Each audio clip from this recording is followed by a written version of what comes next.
morning, everyone. We're just working on our first Zoom here from our perspective, so just trying to get a few things organized, but I think we're pretty much ready to go. Yeah? Yeah. Okay. I'd like to call the meeting of the Economic Development Task Force to order. I would like to first recognize that we are in the traditional territory of the Snuneymuxw First Nations. Are there any introduction of late items? There are no late items. No late items. I'd like to have a movement for the adoption of the agenda. Somebody move? Jim? Yeah. And Kim seconded? Okay, thank you. And all those in favor? Thank you. And adoption of the minutes from the February 18th, 2020 meeting. Can you see who's moving? That's really Kim. I got Kim moving. Yeah. Bob seconding. Yeah. All those in favor? So that's the screen. Thank you. Okay, we have no presentations technically, no delegations. So our first reports is the introduction of the consultant by Mr. Corson. Thank you, Madam Chair. So it's my pleasure to introduce Steve Nickel from Lionsgate Consulting. Steve and his team were the consultant that was selected by the task force members to help us with the economic development strategy. And Steve will just maybe turn over to you to do a quick introduction of yourself and your firm, and then I'll introduce the work plan in a minute after that. Okay, thanks, Bill. Do you want me to start this, or do you want me to show my slide deck, or can you guys work it from there? I'd prefer if you could show your own slide deck. But I just think at this point, just would like you to introduce yourself and the firm and provide a bit of your background experience to the task force. Thanks everybody for inviting me to join you in this session. Our team is based in Lionsgate is based in Vancouver. We have an office on Broadway here. We have 4 members on this particular project. There's myself, Randy Sunderman, who's based in Kamloops, also with Lionsgate. We've got 2 other firms. Sunderman, who's based in Kamloops, also with Lionsgate. We've got 2 other firms that have joined us on this project. One is M&A Globonomics. The consultant's name there is Lee Mallow. Lee is based in Calgary. And also Ted Weicker from Catalyst. Catalyst is a new firm, it's a new name, but it's an old firm. It used to be called Gilroy.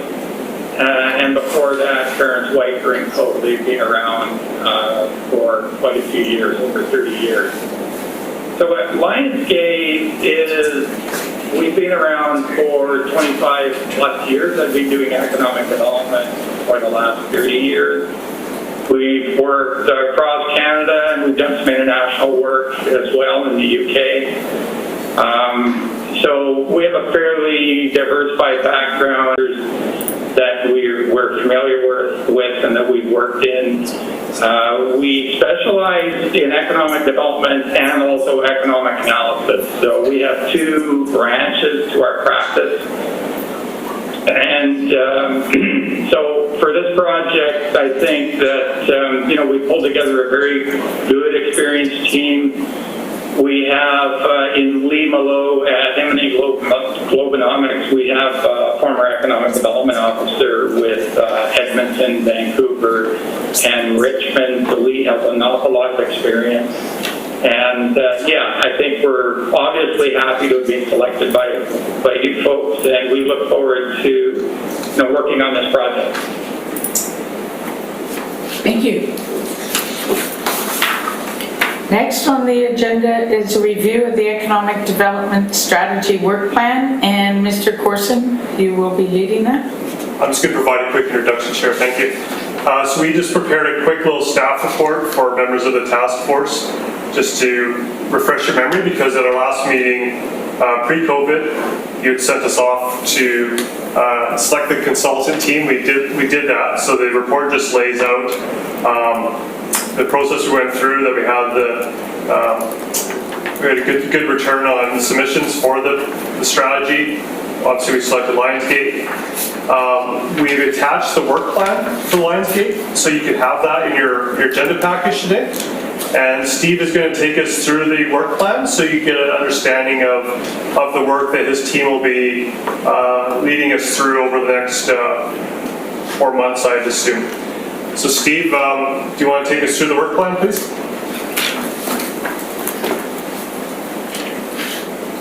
Okay.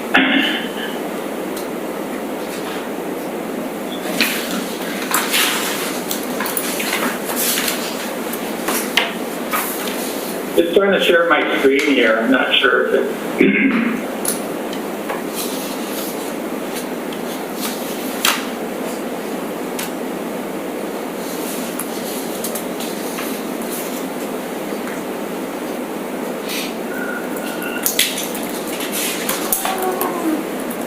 Yeah, I've never shared a screen, Bill, on Zoom, so I'm having trouble getting my settings right. Maybe you go down the bottom of the screen, Steve, and with your mouse, you might pop up. You might see share screen. If you roll your mouse down to the bottom of the page there you go. Yeah. Okay. Perfect. Good. Okay. So we've introduced the Lionsgate team. Bill, do you want to introduce the task force, or do you want to skip past that for now and just let me go into the rest of the slide deck? I think the task force is, I think we're okay. I think you know who they are, and I think task force knows everyone. Let's just roll into the presentation, Steve. Okay. Thank you. So the work plan is divided into 3 major components. There's the current situation assessment, which is really the desk research and the analytical work and the statistical work that we're in the midst of right now, and I'll be reviewing a couple of those slides a little bit later on. So I think this is a fairly standard approach to current situation. We look at the socioeconomic data, so that includes the demographic data and also labor force data especially. The asset map really applies to those pieces, those assets, those pieces of infrastructure, quality of life, amenities and other things that sort of make up the community in terms of, what it offers to both businesses and the residents. The industry analysis will focus on those key sectors that are the major wealth creators in Nanaimo. The trends analysis is meant to sort of bring a sense of what those key driving forces are in economic development to this project. And most of those are macro forces and international forces. So we'll be talking about really what's driving things like investment attraction and economic development in general to this particular project. The unique selling proposition is part of trying to get a sense of what it is that makes Nanaimo what it is, like unique selling propositions, the brand, if you will, why investors would be interested in coming to Nanaimo, what's the story, what's the narrative that will create interest in investment attraction and economic development. So we'll be spending some time looking at that. Lee Malove on our consulting team will be doing that particular section. We'll also do a SWOT analysis, strengths, weaknesses, opportunities, and threats, of course, which is something that we always do when we're doing the current situation assessment. We'll be closing it with performance measurement, and I'm debating whether the performance measurement will actually be in this first report. We might pull that later on into the strategy development once we know what actually we're going to be measuring. So we may defer that particular bullet, but the rest of those will be in the current situation assessment.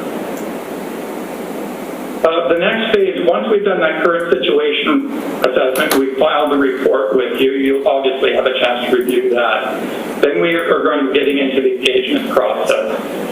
And that consists of 2 surveys, a set of focus groups, and key informative reviews. So those 4 steps are fairly important. They allow us to understand really what's happening on the ground and bring some local interpretation to the numbers that we'll be dealing with in the current situation assessment. Once we've done the engagement process, we'll be launching into the planning process to close the project. So we will be doing 2 workshops to get that planning process going, and in those planning workshops, we want to deal with key issues around what is the direction of this strategy, what is it that we should be focusing on, what are those priorities in terms of economic development, what's the vision of the community, what's the vision moving forward in terms of investment attraction and industrial development, the quality of life issues that attract residents and bring in labor force, those sorts of things. Once we've done those workshops, we'll start to pull together the strategy, and of course, we'll have the final deliverables to close the project. So this is the schedule according to the proposal. Current situation assessment, March to May. We're probably a couple weeks behind on this, but we hope to have that draft plan to you in early June. The engagement process, including the surveys and the focus groups, we would like to do in June, and that's a discussion point, of course. Once we get further on into the slide deck here is exactly how we're going to do that, given the COVID-19 situation and social distancing and all that sort of stuff. And then the planning will be occurring in July and September. So we're basically on track, maybe a little bit behind, but I'm not terribly concerned. I think we will be able to bring this project in under the original schedule.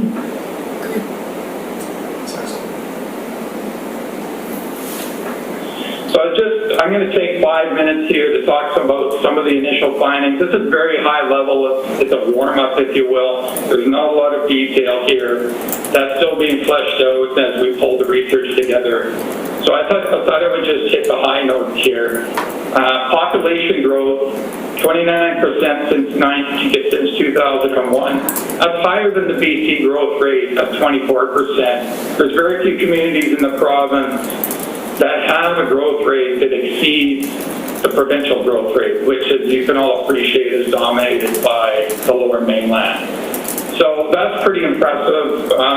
We work a lot around the province and around the country, and it's not too often that you see,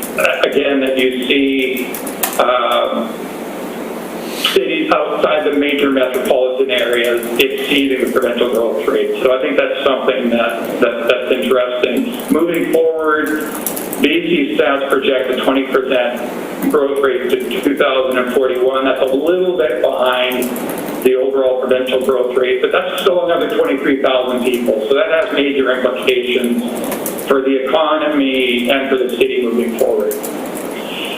Historically, the Nanaimo has had a slightly higher average age in BC, mainly due to greater proportions of retirees, and that's projected to continue into the future. It's not,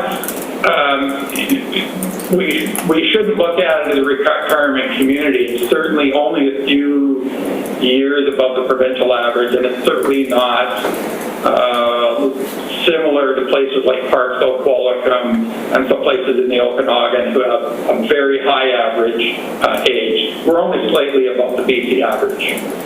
And in terms of personal income, marginally less than BC, and we'll detail these more in the current situation assessment. We like to look at incomes because it tells us the relative wealth and of the community, and certainly Nanaimo is, in the center of the pack.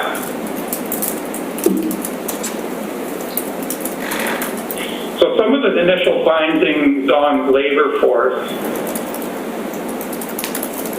This chart shows the labor force transition from 2001 to 2016. I use this chart simply to show where the growth is occurring in the economy and where the growth is occurring in the labor force and in employment.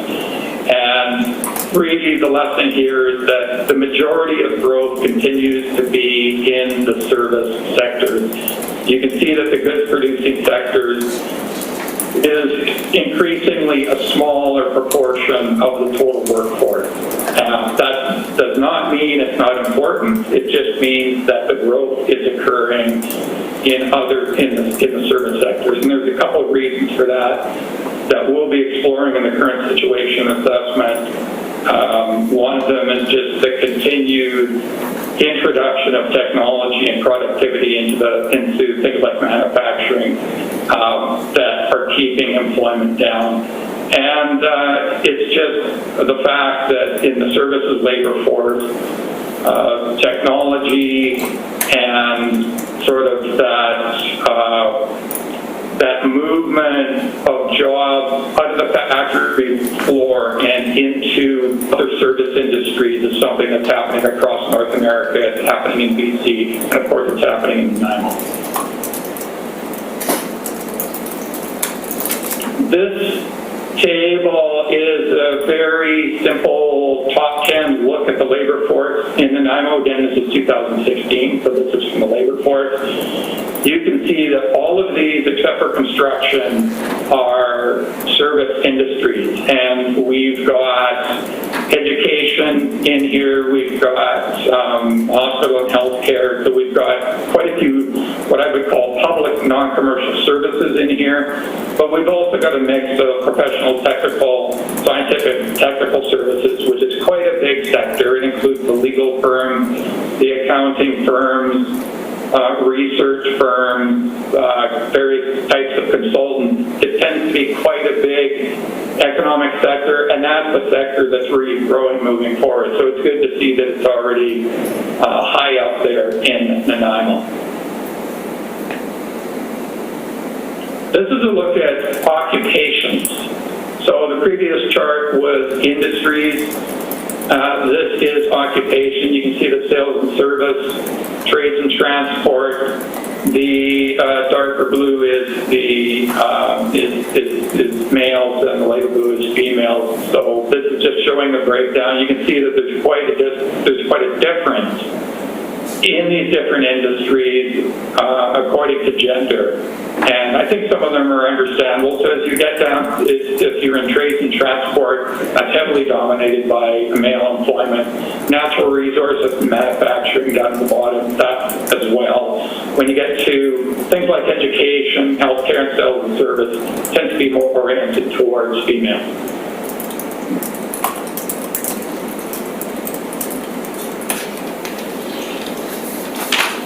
This is labor force again. These are called location quotients. I won't go into the details. This will be more fully explained in the current situation assessment. But what these coefficients are showing is the relative concentration of employment in Nanaimo compared to the province. So let's take water transportation as an example. When you look at this table, what it's saying is that in 2001, Nanaimo had 3.96 more jobs. That's 4 times the jobs in water transportation than the province as a whole. So again, that's how you interpret this particular table. And so what this shows is industries in Nanaimo that are more important or that are more concentrated employment than the province as a whole. So the previous couple of charts were talking about where's the majority of employment. This chart talks about which industries employ more relative to the province. And we focus on that because theoretically, if you have more employment than the province, you have some sort of competitive advantage or some sort of cluster effect happening So as you go through this, you'll see that this is weighted towards goods production and transportation. So water transportation at the top.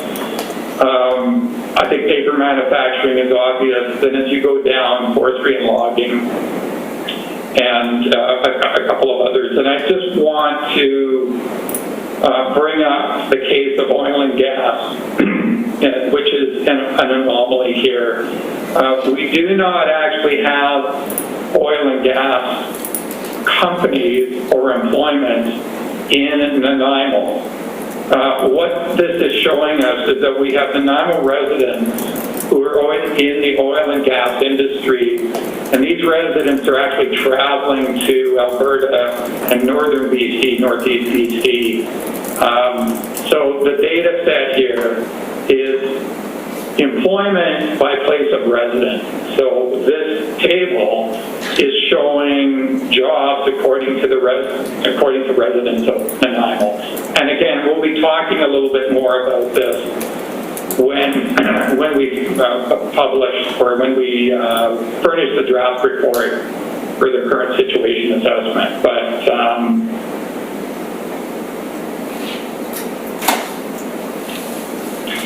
so this is a spatial representation of businesses in Nanaimo. I'm not sure if there's any surprises here. You can see that there's clusters in downtown and the Long Island Highway, and then there's smaller clusters in some of the outlying industrial areas. This is generated by a program called Community Analyst, which the city subscribes to. And it's a fairly interesting analytical tool because it allows you to see spatially where the companies are. And the size of these bullets here, the size of these circles represent the number of employees. You can see that there's fairly wide distribution of employment across the city. And this next one is those same locations only by employees and revenue.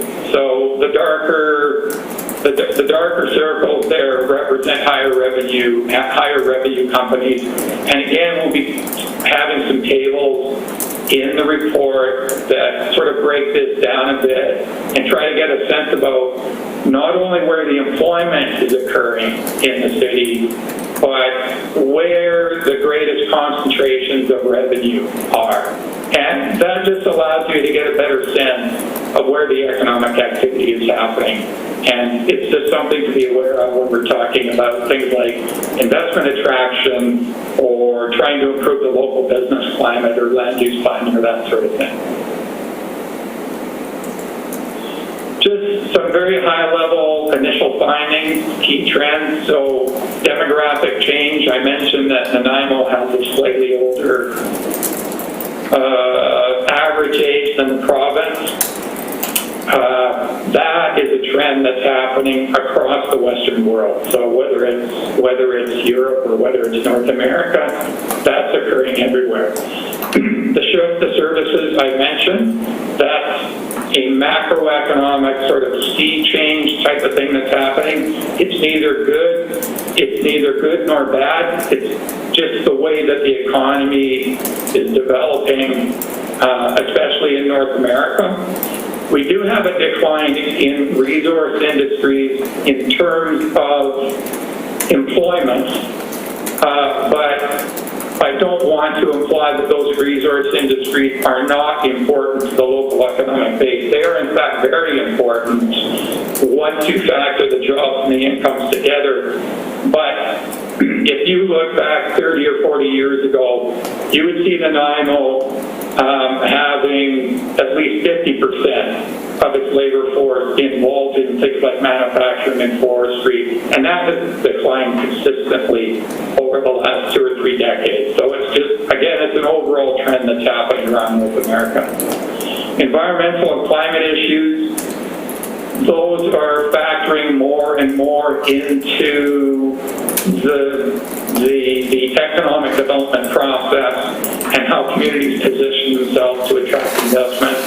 Networking and communications, very important in economic development that cities and regions make maximum use of the technology, not just for individual industries, but in terms of positioning the community, getting out there, selling ourselves, attracting investment, and trying to create a good business climate. Geographic winners and losers refers to, so the decline of the resource industries, what's happened coincidentally with that is that many smaller communities around North America are literally dying on the vine. We can see this happening in BC along places like Highway 16, some of our smaller communities where the resource industries, and especially the forest industry, have whittled away and left communities really grasping for how to move forward as they transition their economy. So geographic winners and losers, I would place Nanaimo. Right now we're sort of in the winner category because Nanaimo is a regional center that does not have a high reliance on any single industry. So that's a relatively good position to be in. And of course, when we get into the strategy, we'll be trying to focus on that, how to leverage that, and how to make it work moving forward. Public assets as economic drivers. Municipal infrastructure, provincial infrastructure, federal infrastructure are all important, whether it's transportation, whether it's research, whether it's human resources, whether it's our educational institutions. These are more and more important in terms of attracting people and investment. So these next two slides are about the engagement process and the next steps moving forward. I thought just before we got into that, if there was any questions about the preceding slides that I've just presented and the economic data in there, maybe we could deal with that now, Bill, or do you want me to keep on going and we can hold all of our questions to the end? Let's do a check-in. Yeah, thanks, Steve. We'll do a little check-in here. Maybe if you want to stop sharing your screen at the moment, then we can see the, if you could just turn that piece off, then we can see the participants and we can do a bit of a round table. Thank you. Yeah. Do we have anybody with their hands up? Jim, Mr. Drury, after he unmutes himself.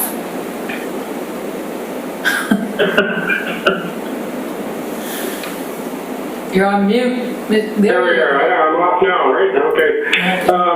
So the question I have is with regard to one of the initial findings on the labor force, where it breaks down different industries and whether the male or female.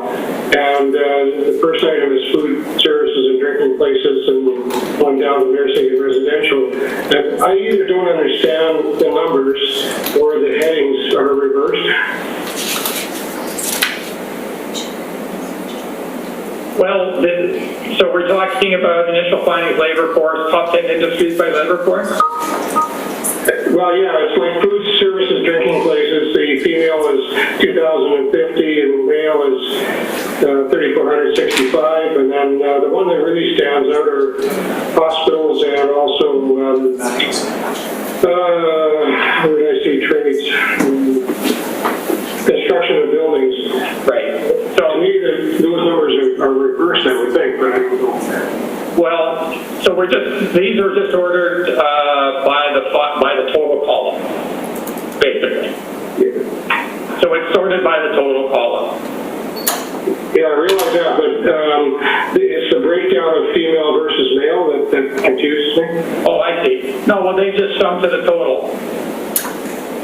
So under hospitals, for example, female there's 470 and male there's 1955. I can see what you're asking there. So we'll those ones that I'll made a note here to double check that. So okay, thanks. Construction, I think they got backwards. And Mr. Backhouse? Doug? Sorry, Zane, go ahead. Oh, Mr. Backhouse? Doug, you wanted to speak? Thank you. Hopefully you can hear me okay. Steve, thanks for that introduction. I have a high level of anxiety about the material presented under the category current situation, and I think we're going to have to face the reality that we're going to have to retitle that section as ancient history. And any data that precedes the 12th of March would go into that chapter, and then we're going to have to add a new chapter to this report, which could be called current situation, which is March 12th to today. That's a comment rather than a question, I guess. Yeah, no, I think it's, and I think the challenge, of course, is we're going to have to do that in the current situation assessment for sure. I mean, we're going to have to, if not footnote it, we're going to have to clarify at the very beginning that we've obviously entered into a different universe, if you will. The challenge, I guess, from an analytical perspective is we've got nothing to grasp onto right now in terms of data. Well, while I acknowledge that reality, the reality for all the people on this call is that it is that current situation. So I think we do need somehow or other to pivot the conversation so we can deal with today's situation. Right. Yeah. Well, of course, and then we'll have to be dealing with that when we get into the workshops and the actual planning process for the strategy. We'll have to cross that bridge for sure, because the question is going to be how does the whole economic development landscape, how is that affected by this situation?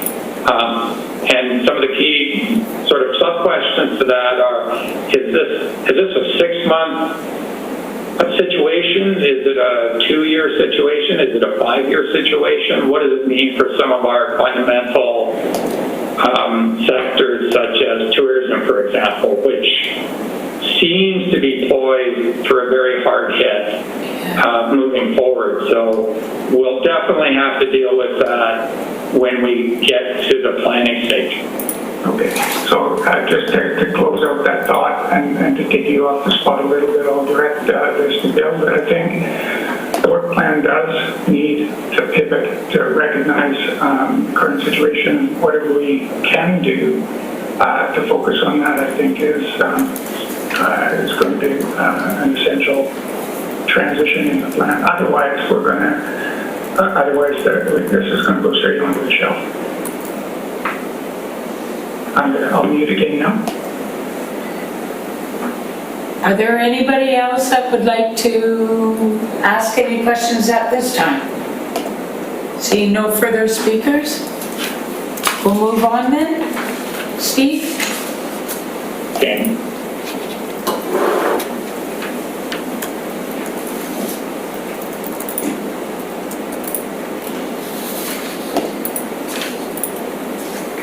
So as I mentioned, we have an engagement process that we will be sort of venturing forth on over the next month or so.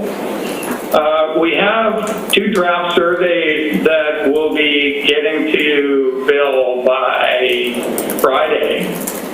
And one's the business survey and one's the community survey, so that's obviously the question set. And I think the question that I have and that we should discuss here is how this will actually be delivered, given that Lanark is doing their work on your other planning processes, including the OCT and the active transportation plan. And how, whether this is going to be delivered through Lanark or whether it's something we should be doing separately. I'm not quite clear on that, so I'm hoping to get some direction on, how that's going to work moving forward. Mr. Gorson. Thanks, Steve. So some members of the task force won't be aware that we're working on a review of all our strategic plans, including the economic development strategy. So we're looking at the OCP, the Parks and Rec plan, Active transportation, water, and the community sustainability action plan, climate action plan.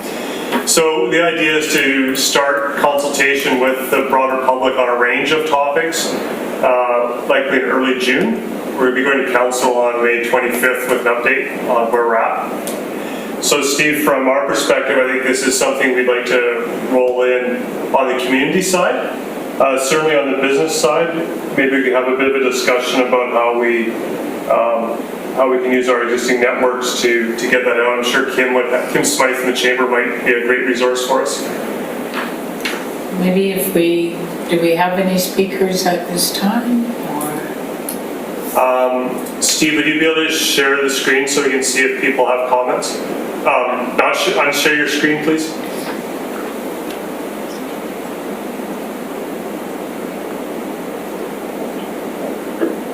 Thank you. Is there anyone? Kathy. Thank you, Madam Chair. One of the questions I would have is there going to be consultation fatigue with a number of these efforts going forward? They're obviously going to have to be in a creative format because probably the people who you most want to hear from are not going to be the people that are going to be engaging because they're either dealing with other issues. So what's the strategy in dealing with all the different levels of engagement, and have you guys thought of that yet? Well, we have. I think that I'm in discussions with Lennart, so we know what they're doing in terms of their engagement, and obviously Bill and his team does as well.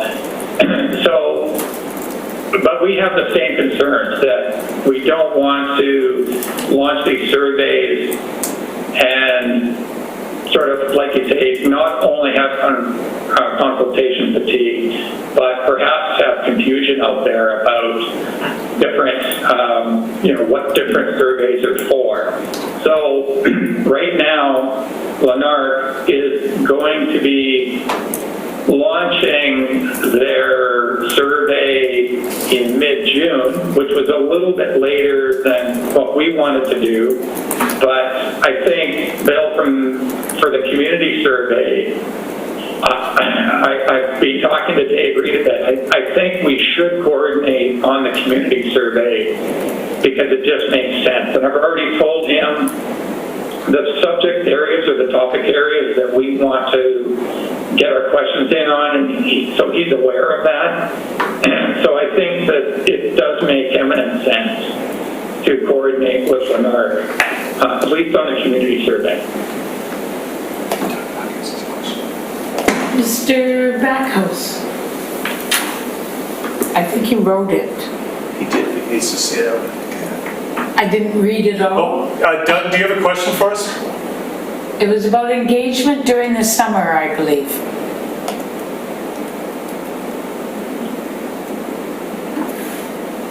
Quick comments. I think that everybody on this call, has their own networks. Most notably, of course, Kim and Jolene and Jason and Robin, who have the big networks from their own organizations. But us members at large have big networks informally, so to forward on every survey as we get them helpful. And I guess the only question is, how do we engage the local media, both virtual media and bulletin, to get more traffic into those services? Well, it's my understanding that Lennart has a comprehensive strategy for getting those surveys out. Their intention is to get statistically significant surveys for the OCP and for the other plans. So I think by piggybacking on Lennart, we would be able to basically kill two birds with one stone and sort of get around the issue of dueling surveys, if you will. Yeah. Now, that's for the community survey. For the business survey, I would have to talk further with Lenark about whether they would be interested in also getting that survey out, or whether we would do it, as you've suggested, through our own business contact network, including the task force, obviously, and the chamber. I think we could probably get pretty good distribution going that way, but we would still have the issue of how does this business survey relate to all these other surveys that are occurring in the community at the same time. Hi, Steve, it's Bill. I just want to, the work that Lanark's been doing, they've been engaged by the city to have a comprehensive, coordinated engagement process, because our main fear was if we have 5 plans on the go at once, we would have, just as people have been mentioning, kind of that consultation fatigue. So certainly on the community consultation piece, the reason we're using Lanark is to have a coordinated approach where people will not get burned out and the questions are all done in a mindful, respectful manner. So I think we're okay on the community side. And then on the business side, certainly I think Andre's points about using our networks within the city will be, within the community, will be very helpful. We have Jason had a question.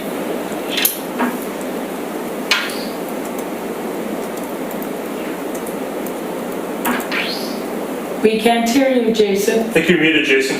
He's unmuted, but he doesn't have the sound on.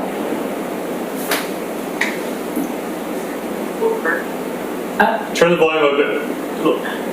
There we go. There we go. You're good. We good? Yep. Yeah. Just a couple of questions. One's kind of a follow-up. When you do an online platform like that and you're looking, obviously, a lot of your research probably is going to come from the local resident. How do you ensure that question and answers when you do things online is from local people? And is it intended only to capture the residents of the 911? How do you do that? And I think the second question I would have is, do you have a minimum threshold expectation of respondents that might kind of play with your timeline a little bit to see how many people would respond, and do you have any gauge of that? Well, we don't have, unlike the Lenark approach, we don't have thresholds for either the community or business survey, typically because there's we don't try, on these surveys, we don't try to be statistically significant, so we don't get into sample sizes and confidence levels and that sort of thing. Lenark will be. So I think if the community survey is delivered through Lenark, then we'll obviously be participating in those thresholds, and we'll just have to see what the responses, what our responses are. On the business side, it's a little more. And again, I'll have to deal with Lenark, but on the business side, usually we have a target list, so you have an understanding about what your survey population is going to be, and you look for the best possible response. But you can sort of manage that partially by reminding participants or potential participants, marketing the survey, making sure that social media is involved, you're pumping the survey, and just making sure you get that up as high as possible. Your question about who is responding and where are they from, it depends on the method of delivery. So if there is links, for example, to the city's website or to the chamber's website, you have no control over who is answering that, whether it's from Timbuktu or whether it's from Berlin or whether it's from Nanaimo. But there is ways through SurveyMonkey and other online delivery, there is ways to control to control those responses through email addresses and stuff. But so we would be, we've been delivering surveys for the last 20 years or so, the last 15 online, and generally And generally, these surveys are almost wholly answered by residents, but it's almost impossible to ensure that a non-resident could not participate. Okay, on the speakers list, I have Bob and then Kathy.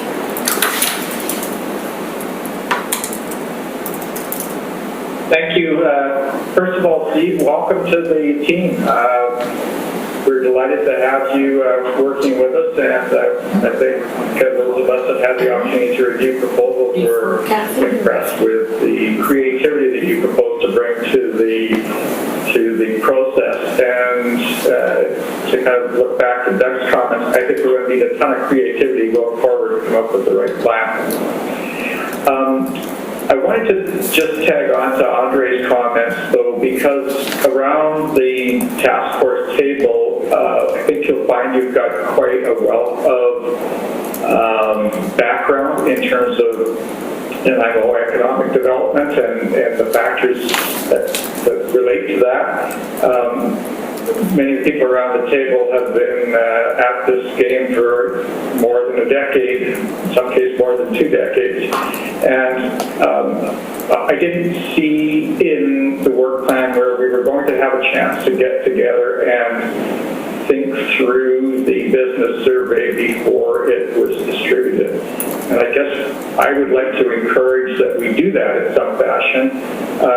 And I don't mean to be too cavalier about COVID-19, but given the size of the city meeting facilities, maybe there's even an opportunity where we could get together in one room and have a face-to-face discussion before we get too far down the business survey line. So, just my thoughts. Yeah. Thank you. And Well,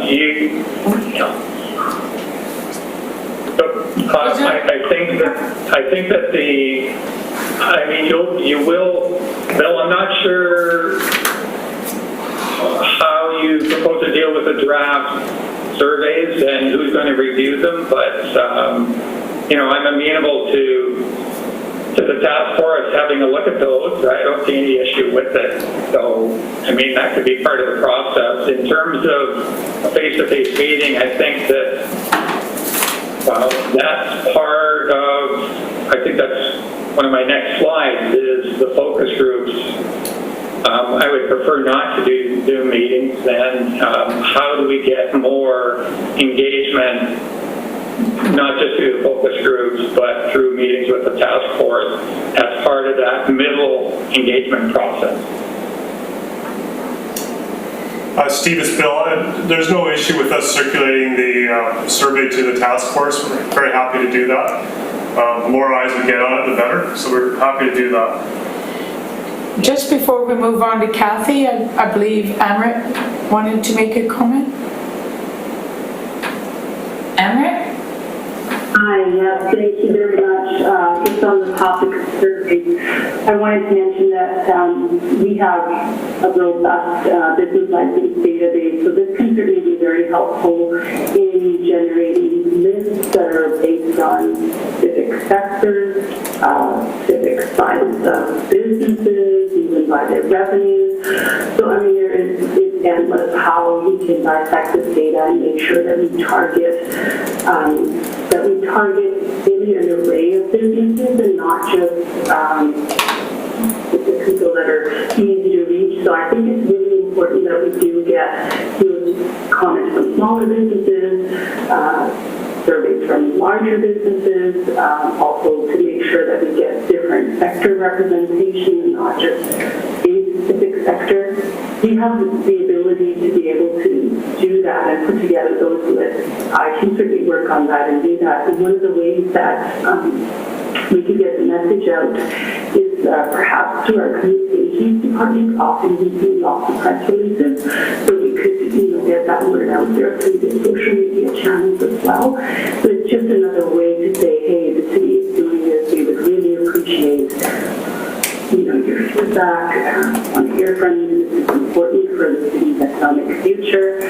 And sorry, my phrases a bit scratchy today. The other thing was just around making sure that it's not a resident that's filling it out or somebody from outside, just what Jason said, and I think that's a really, really important point because we want to make sure that our businesses are responding to these surveys. I think we could do that through having them fill out like their business license number or something like that, or their business name if they don't have that quite handy, and it's easy for us to sort of double check that to make sure, to both make sure that the same business isn't filling out the survey like 10 times, and to make sure that they're unique businesses and that kind of stuff. So there are those things that we can certainly help with. We have all that information. Thank you. And Kathy? Thank you, Madam Chair. My questions were just basically around the business licenses, that you have the data right there that can reach out if it's coordinated. So I think that it's really valuable to use that in this regard, as well as the industry association and the connections through members of the task force. My other question really is on how the communication plan has been put together, and is Lanark going to ask the questions that people might get tired of answering, such as are you resident, non-resident, what age group, what income bracket, male, whatever, family stuff, and so that we could, on this survey, focus on, because you're not going to get statistically correct information on our survey, it's more preferences and interests, etc.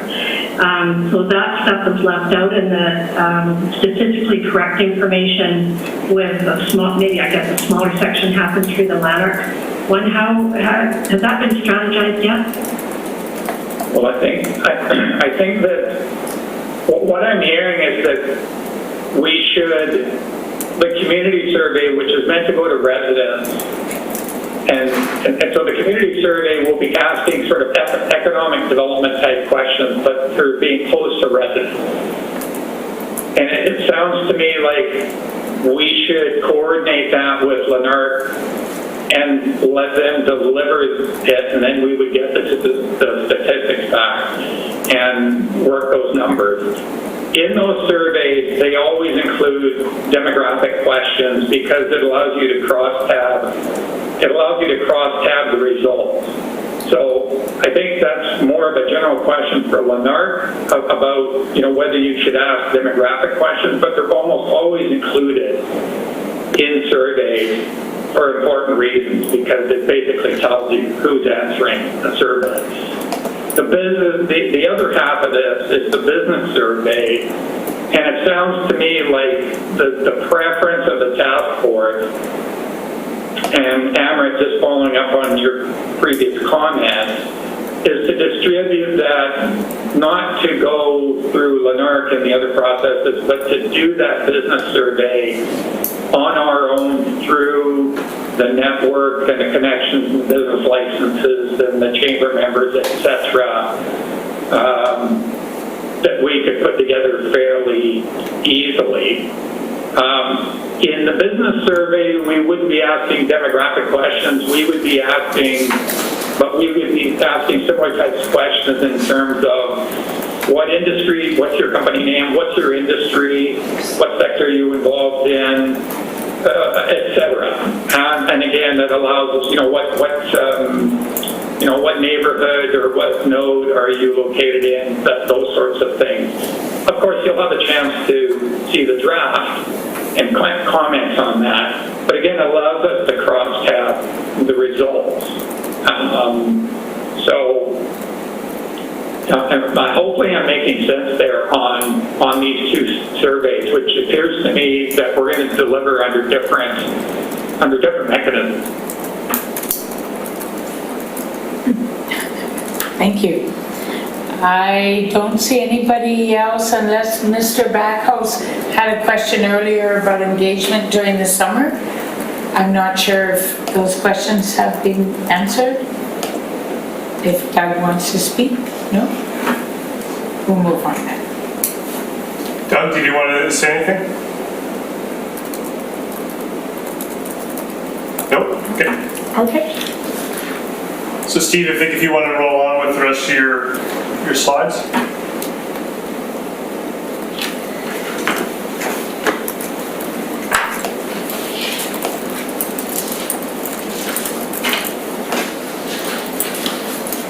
Okay, we've also got an interview program. So the interview program is meant to supplement the surveys and also the focus groups. So if you recall the previous slide, we had 4 separate sections to this engagement process.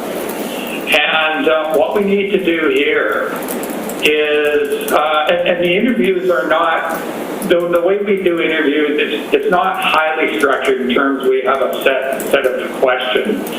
The interviews would usually be oriented, the questions would usually be oriented toward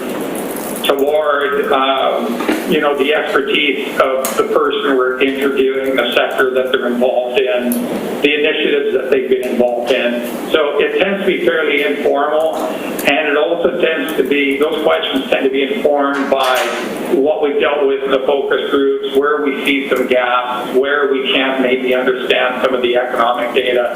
So as you can appreciate, the interview process is fairly informal, and it's basically structured according to what we think we can get out of that particular interview in terms of key information.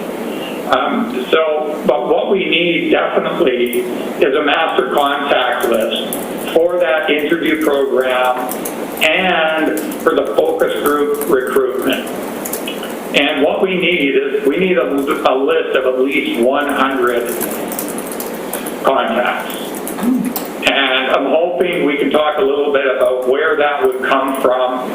And obviously the task force members would be involved in the focus groups if we can arrange that.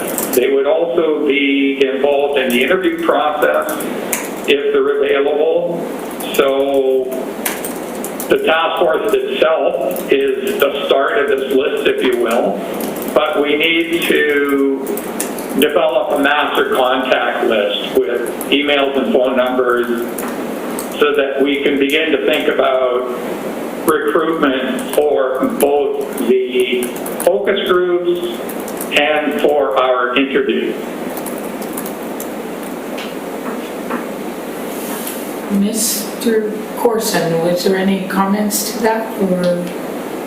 Just my initial thoughts, Steve, would be that this would be a great opportunity for us to draft a list, send it around the task force, you know, through just by email, and make sure we get the list put together and circulate it back to you. I think it's something, obviously, people on this task force have a lot of contacts. Exactly. That just seems a natural way to do it. If everybody did 10 each or something, whoever you have? Yeah, I think we can start the list off, and then we'll send it out to the rest of the group. Perfect. Thank you, Steve. Okay.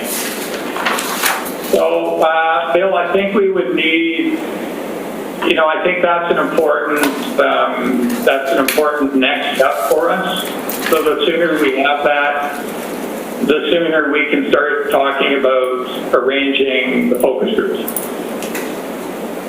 Wonderful. Okay, that's something we'll start this week, and hopefully by Friday have that out to the task force members, and then by next week we can have something back to you. Okay. Right. Yeah. Okay, so this slide here is for the task force specifically.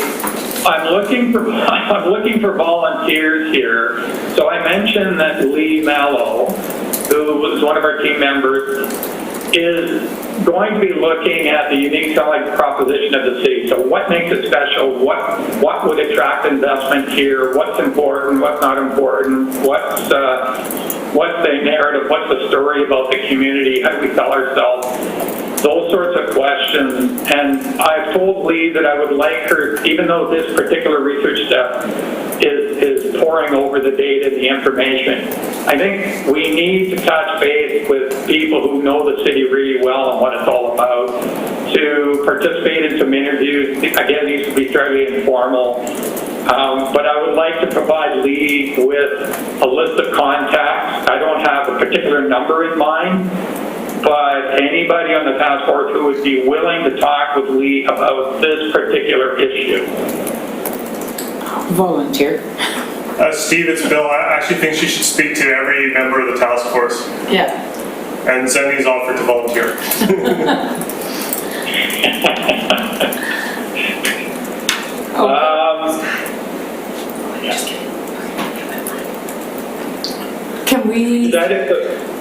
Can we coordinate that somehow, or Yep. you've taken that away? Yes, Steve, you and I can touch base on this. How many volunteers were you thinking? Well, I was thinking at least 5 or 6. Yeah. So can I just suggest if task force members, if you're interested in volunteering, do you want to just email myself and Amrit, and we'll get that back to Steve?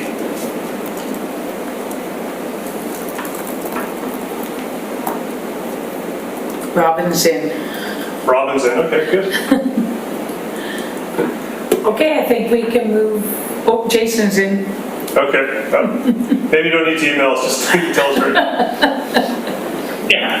Yeah, you can come up with 5 right now. Yeah. Do you want to put it back to the full screen? Maybe we'll just have people raise their hands. Thank you. Jason's in, Bob's in, Jim's in, Robin's in. We got the crew. Doug's raised his hand. Okay. Oh, sorry, Andre's got his hand up. Yeah. Okay. Joanne does. Okay. Looks like you got everyone volunteering, Steve. Okay, good. So, just to confirm that, because I'm not taking notes myself, Bill, but you will confirm that with me? We will, yes. Everybody put their hand up? Okay. Yep.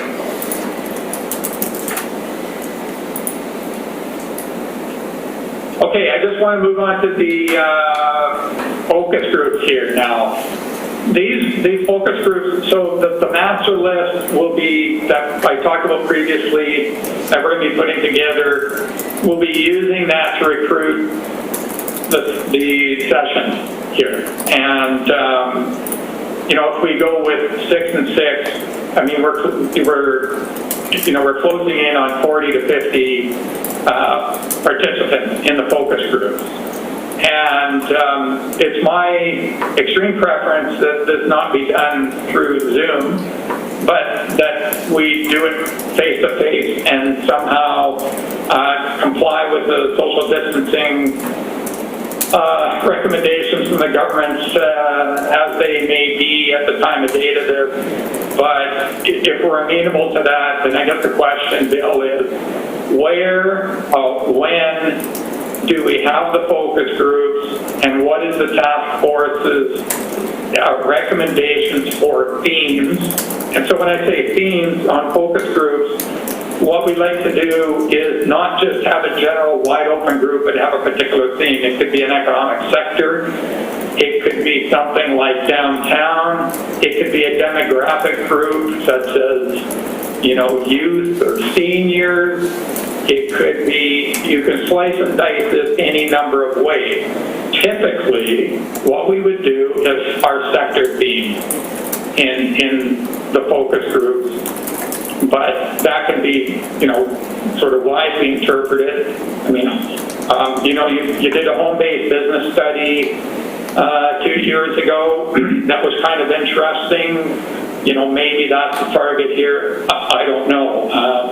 But I think I was hoping to get a sense from today what those themes might be for the focus group. And then also when and where we would hold these. Steve, it's Bill. My preference would be face-to-face too. I think we can definitely find a venue, whether it's the conference center having a large room with people adequately spaced, or whether it's one of the hotel spaces if that doesn't work. So we'll definitely find a place to make that work. I'd like to have this discussion about the sectors or the themes with the larger groups. Do you want to go back to the larger screen so we can see people? I certainly have my own ideas. I like the idea of having maybe a downtown theme as well as specific sectors, but I leave it to the group here to focus on this. So, who do I If have? you raise your hand if you'd like to speak, it just makes it easier for Zenny. Mr. Turley? Thank you, Chair. So I'm not convinced the second on specific locations because I think we'd be, based on what Doug's comments earlier about our current situation, we might be better off to look at sectors that will not be as affected by current situation as other sectors are. And if we can boil that down to get the focus groups on those, I think would be more productive. And Bob?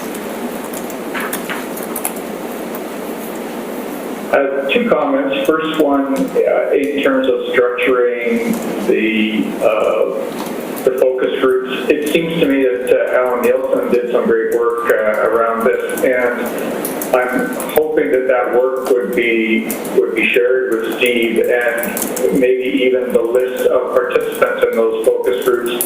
Alan might be able to add some color as to which people he might suggest Steve that you contact. So that just might be some useful background to have. Yeah. And secondly, on the themes, my vote would be that we focus on sectors, particularly sectors that could realistically lead to some significant employment based on what we see for the future.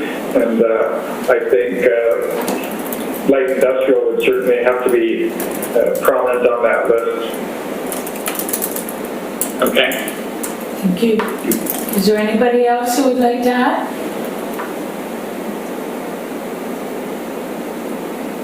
Andre?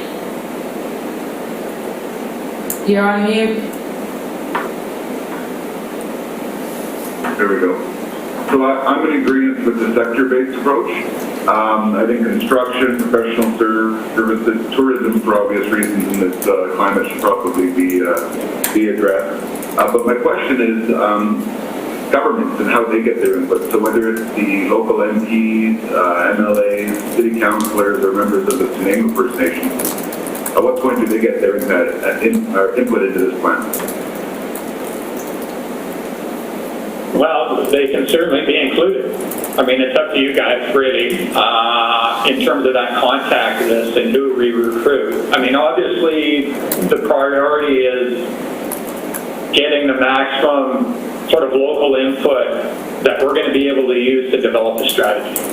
And so if the First Nations are actually involved in economic development and doing their own things, we could certainly, I mean, I'm certainly amenable to doing that if it can be arranged. And the same for the public sector. Normally, sometimes we do public sector focus groups, but we don't necessarily focus on elected officials. We would focus more on management and that sort of thing. But again, I don't have any preconceived ideas about what the top 6 or 7. We could even squeeze in 1 or 2 more.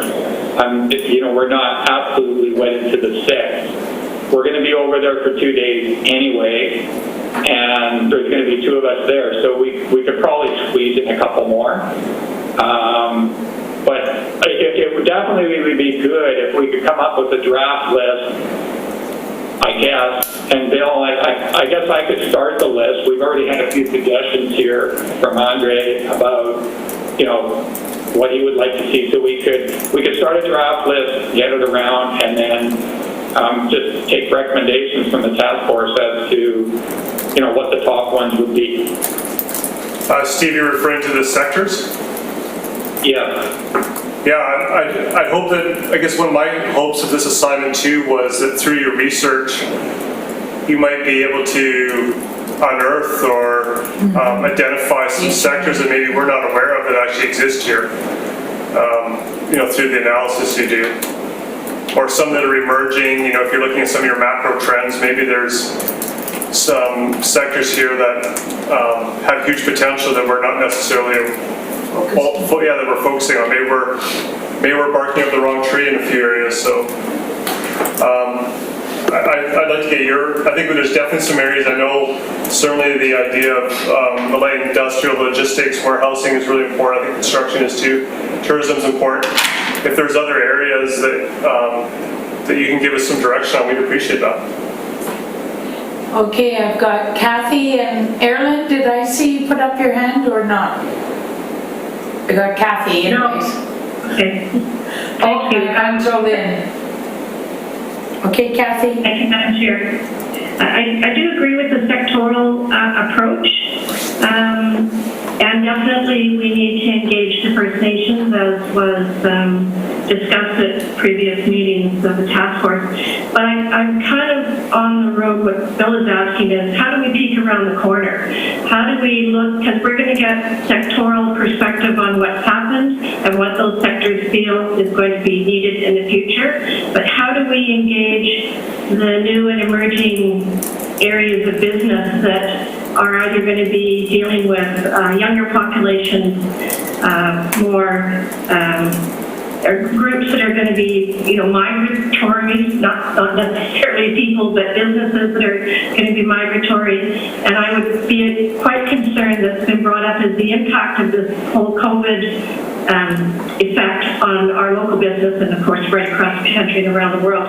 That if this process doesn't get shanghaied into trying to fix that, when really what we're trying to do is set a path for everybody moving forward, or all business moving forward, not just to remedy what has hit our community and others in the last 2 months. So I'm definitely supportive, but want to be able to peek around the corner as to what's on the horizon, and maybe the university can provide some insight and assistance through their business sector up there that might be able to help us with that. I mean, that's one of the purposes of the focus groups is to answer those questions, Kathy. So it's not, so you don't want to cast the net too narrow. You want to cast a little bit wider.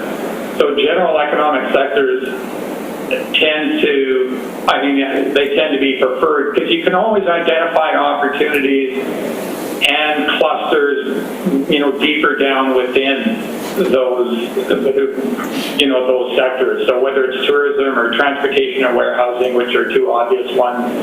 I mean, there's agriculture and aquaculture.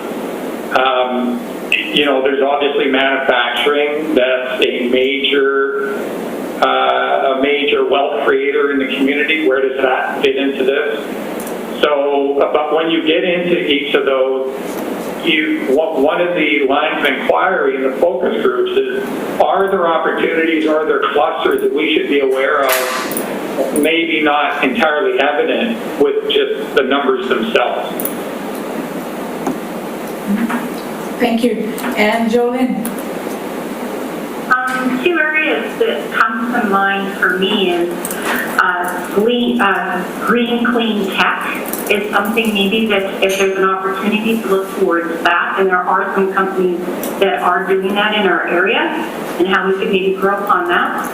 And I'm involved in an organization in healthcare, and I think that with our aging demographic and where we are here as a hub, I think that the health industry is something, whether it's health clusters or we have a lot of private clinics and doctors and things coming to the area and relocating and making quite large investments. And I think maybe that's something we should take a look at. I know Donna Hayes is quite involved with the development of some of those medical art facilities. And I think that that's something we should look towards. Right. Thank you. And We got our 7 or 8 there. And Mr. Hooper. Yeah, just without redirecting the conversation too much, but just back onto the COVID item, we're going to be, as Doug was saying, we're going to be 2 to 3 years in recovery mode.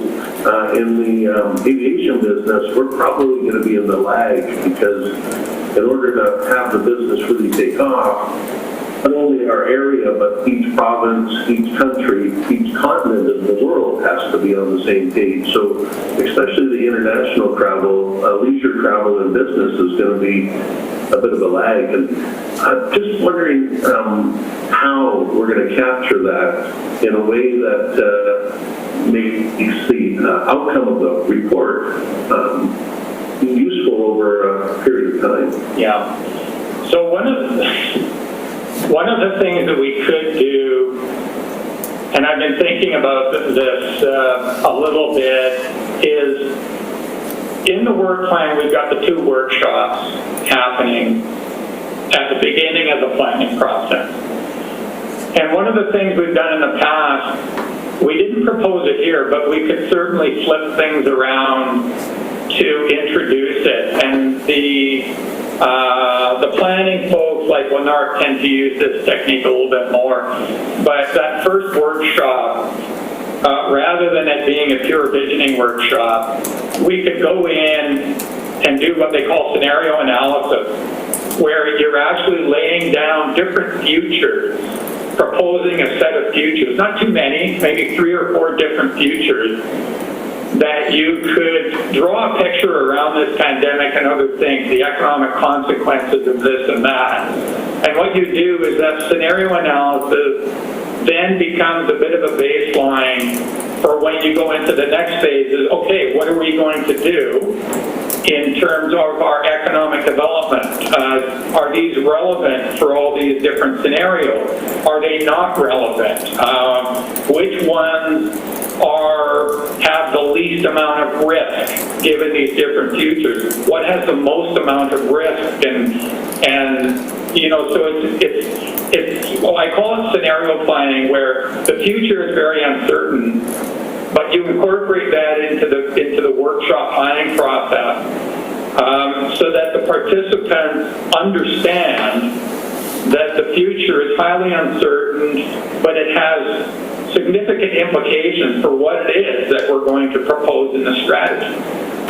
And so I think that's the only way we can realistically deal with it. We would have to define those scenarios. But again, when we get to the planning, we may not have a heck of a lot of information about what the future is going to look like. We would actually have to define that ourselves.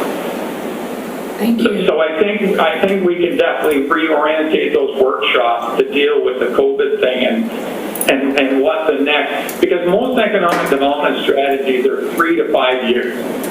So if we're and really the hard stuff happens in year 1 to 3. So if we're looking at year 1 to 3 in a highly uncertain environment for particular industries such as tourism and agriculture and that sort of thing, somehow we have to build that into our planning process. So I think that's the most obvious change that we can make in those workshops. Thank you. And I have Robin. Oh, hi there. I just wanted to kind of go back to how VIU can support this. We are doing a lot of analysis on labor market projections and doing some sectoral analysis. So we'd be more than happy to engage with you and share some of that. And also something that we'll keep you apprised of is what VIU will look like in the fall semester, maybe even the spring, in terms of international student enrollment and some of the kind of new and innovative approaches that we're taking. So I'll just make a point of keeping you up to date on some of that, and some of that will be forthcoming very soon. Right. Thank you. Okay, I think we can move on to the next screen. Yeah, you have one more slide, I think, Steve?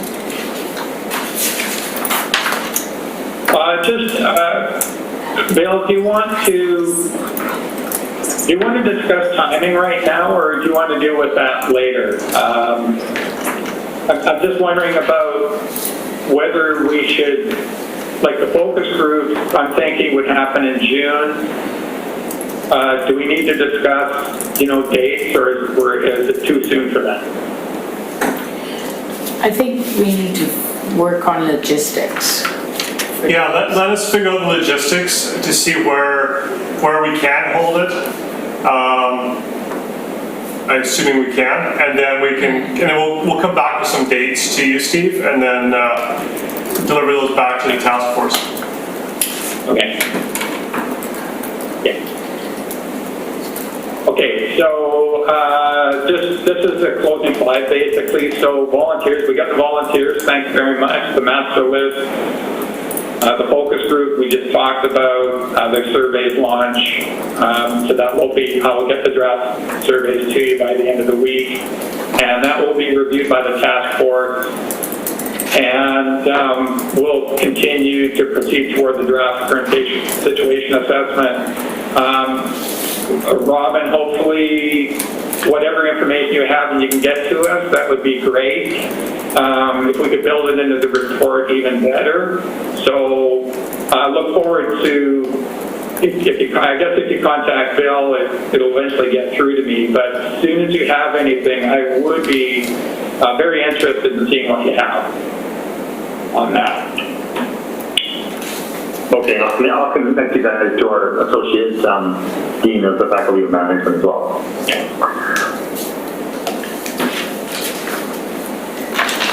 That's my presentation. Is there anybody else who wish to make any further comments or questions? I've got Erin. Good afternoon, everybody. Sorry I'm a bit late. We had a suicide in our community and the funeral was today, so we're late, but I'm glad I could make it and catch the tail end of this agenda item. It's from Financial perspective and First Nations in general, the social-economic position that First Nations and Indigenous people are in is unique in and of itself, and the trends that you'll see out of that are necessarily not the same as what I'm seeing here, but also are at a rapid pace. For example, the population, the demographic in Snuneymuxw and largely in First Nations is the youth population is rapidly growing as opposed to the senior population being the largest cohort of society. And that triggers our ability to access the economy from a human perspective, but also from a government perspective, given the Indian Act system and how that limits and constricts First Nations' ability to participate in the economy. I see there's some literature here, and I still need to provide that to Bill, but there is some literature nationally, provincially, regionally, and locally that speaks to these kinds of situational assessments and analysis and trends that perhaps our consultant can use when looking preliminarily at all of this data as we move forward to a strategy. But certainly I would think that First Nations would have to be included explicitly in any work plan or task or whatever it may be. But thank you. Thank you. Is there anyone else? Seeing nobody? I think we're moving on to our next meeting date. Mr. Corson? Yeah, so Alyssa has tentatively set a date for May 26th for 1 to 3 for our next meeting. The idea of the next meeting is to have Alan Nielsen come back and report on the work that he did at our previous session. So he'll be talking about the external agency and kind of the charter we worked together on, and that would be the purpose of that meeting. Through our conversation with Steve, I think we're going to have quite a few engagement sessions on economic development, which won't be official task force meetings, but I can see us being quite busy through June and probably the first part of July, working together on this work. So next formal meeting will be Alan on the 26th, unless there's another item task force members would like to raise. Thank you. Don't see any. That's awesome. So I guess there's no question period. So I guess I need to move. Oh, Andre. Sorry, just one thought, because Erlen wasn't at this part of the meeting, they were asking for volunteers on kind of an interview to, a bit of a branding exercise on who Nanaimo is and what our unique opportunity or perspective is. And so my thoughts would be, of course, members around the table should be interviewed, but if there's somebody, maybe the mayor or even somebody from chief and council on the Sunayman side, I think those would be important perspectives for that interview. Absolutely. And I think you might have missed it, Erlen, but I think everybody on the task force is going to be interviewed for our idea of our branding, how we brand them. Thank you. Okay, so do I have a move for adjournment? Andre's moving. Anybody seconding? Seconded by Jim. All those in favor? Have a great day. Thank you, everyone. There we go. That was good. And then you can copy these, right? Because that actually. Good job.